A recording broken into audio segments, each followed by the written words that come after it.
Nu ko, tagad es jums parādīšu, kā es piejaucu klāt humusu.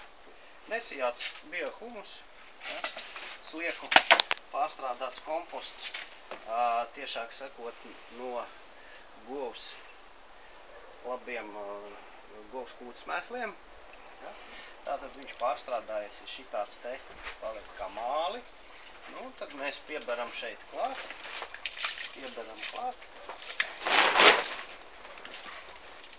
Nu, tādu kā 10 litrīgam painīti.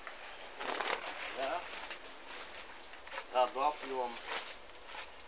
Un tad es leju klāt ūdeni.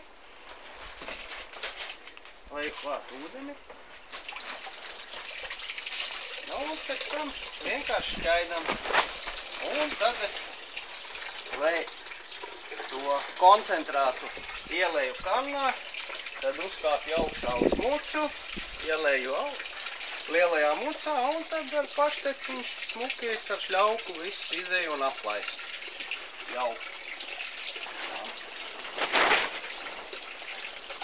Praktiski viss šitas te koncentrāts aiziet man kaut kur 400, gandrīz 500 stādiem. Nu, tātad spainīts aiziet.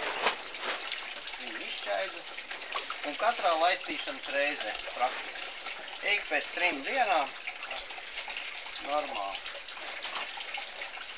Jo tomēr tomāts diezgan spēcīgi, kā saka, ņem visu barību, samērā noplicina, jā, visu augsni ātri, jo viņš visu izsūc ārā.